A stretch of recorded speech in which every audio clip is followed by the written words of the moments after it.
नमस्कार, बहुत स्वागत आप सभी का इंडिया 24x7 न्यूज पर। मैं हूं आपके साथ सपना ठाकुर। नोएडा में राजस्थान के पूर्व उप मुख्यमंत्री सचिन पायलट पहुंचे। सोमवार को नोएडा के सेक्टर 52 स्थित कांग्रेस कमेटी कार्यालय में सचिन पायलट ने नेताओं के साथ प्रेस कॉन्फ्रेंस किया और इस दौरान गृह मंत्री अमित शाह द्वारा दिए गए गैर जिम्मेदाराना बयान को लेकर प्रधानमंत्री नरेंद्र मोदी को उन्होंने कहा है कि आप जल्द से जल्द इन्हें केंद्रीय मंत्रिमंडल से बर्खास्त कर दें और साथ ही उन्होंने कहा कि इस मामले में आपको संज्ञान लेना चाहिए, उन्हें बर्खास्त करना चाहिए। उन्होंने गृह मंत्री अमित शाह के बाबा साहब पर दिए गए बयान को गलत बताया। पत्रकार वार्ता के दौरान सचिन पायलट ने कहा कि भाजपा और उससे जुड़े हुए संगठनों की मानसिकता हमेशा दलित विरोधी रही है।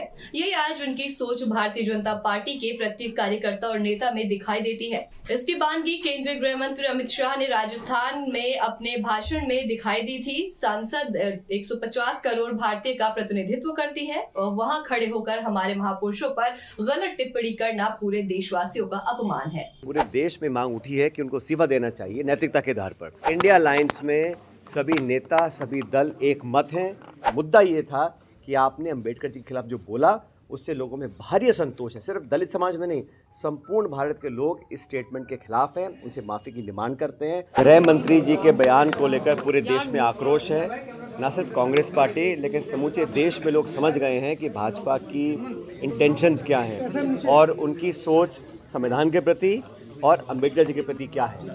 उन्होंने जो शब्द बोले हैं, जो अपमान किया है सदन के अंदर उस व्यक्ति का जिसने हमारे संविधान का निर्माण किया, उसका जो अपमान किया है, जो अशोभनीय भाषा का प्रयोग किया है, मुझे लगता है उसके लिए उनको माफ़ी मांगनी चाहिए और पूरे देश में मांग उठी है कि उनको इस्तीफा देना चाहिए नैतिकता के आधार पर। और हम लोग चाहते हैं कि भाजपा का जो असली चेहरा है, संविधान के जो प्रावधान हैं, जहाँ गरीब, दलित, पिछड़े, आदिवासी, उन सब लोगों के संरक्षण का जो संविधान में प्रावधान है, उसके प्रति उनकी मंशा सही नहीं है। इसीलिए इस प्रकार के अपशब्द बोले गए।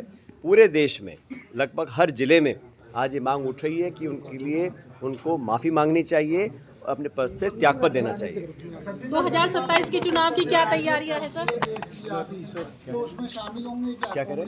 बसपा ने ऐलान किया। मैं बाकी दलों का नहीं कह सकता हूं, लेकिन इंडिया अलायंस में सभी नेता, सभी दल एक मत हैं कि जिस प्रकार से घोर अवमानना की गई है, सदन के पटन पर जो कहा गया, उसके लिए उनको माफ़ी मांगनी चाहिए। इंडिया अलायंस पूरी मजबूती से इसका विरोध करेगा और जनता के बीच हम जा रहे हैं। कांग्रेस पार्टी हर जिले और ब्लॉक में जाके लोगों तक ये संदेश दे रही है कि जो घटनाक्रम घटा है और ख़ासकर पार्लियामेंट के अंदर अपनी गलती को छुपाने के लिए उनके स्टेटमेंट के बाद जो गुस्सा लोगों में पैदा हुआ, उसका ध्यान डाइवर्ट करने के लिए ये पूरा ड्रामा रचा गया पार्लियामेंट के अंदर, जहाँ राहुल जी, खड़गे जी को जाने से रोका गया।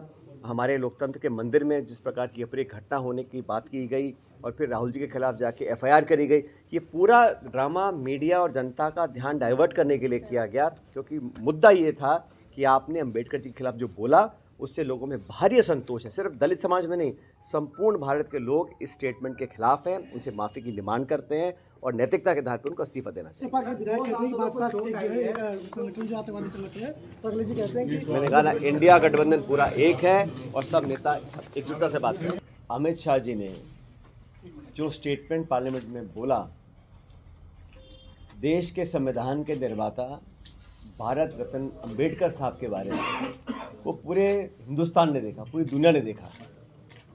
और जिस बात को राहुल गांधी जी और कांग्रेस पार्टी बहुत लंबे अरसे से बोलते आ रहे हैं कि वर्तमान की भाजपा की जो सरकार है और भाजपा जो पार्टी है, इन लोगों को ना तो संविधान की परवाह है और ना संविधान में जो भावना व्यक्त करी थी अंबेडकर साहब ने उसकी परवाह है। और आज अपने मुँह से उन्होंने जो शब्दों का प्रयोग किया, जो अपमान किया, जो तौहीन करी अंबेडकर साहब की, मैं समझता हूँ देश में हर व्यक्ति आज इस बात से आक्रोशित है। अपना वक्तव्य देने के बाद जिस प्रकार से देश में एक रोष फैला और हर जिले में, संपूर्ण भारतवर्ष में उनके खिलाफ एक गुस्सा लोगों में पैदा हुआ, उससे बचने के लिए उन्होंने षड्यंत्रपूर्ण तरीके से, पूर्ण रूप से षड्यंत्र करा, नाटक किया। पार्लियामेंट के अंदर सत्ताधारी दल के सांसद मुख्य द्वार पर खड़े हो गए और खड़गे जी, राहुल गांधी आदि सब नेताओं को जाने से रोका। और ये जो आरोप लगाया गया है धक्का मुक्की का, मारपीट का, ये मैं समझता हूँ बड़ा अशोभनीय है। देश की संसद में आज से पहले कभी नहीं देखा कि बल प्रयोग किया गया।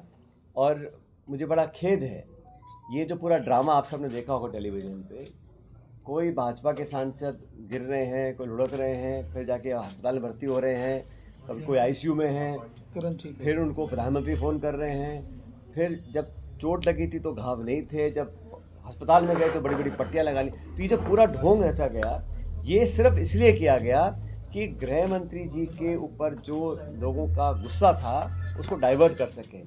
संपूर्ण देश में ना सिर्फ कांग्रेस पार्टी लेकिन हर वर्ग के लोग अंबेडकर साहब को बड़े मान सम्मान से देखते हैं। ऐसे तमाम बड़ी खबरों से जुड़ने के लिए देखते रहे इंडिया 24/7 न्यूज।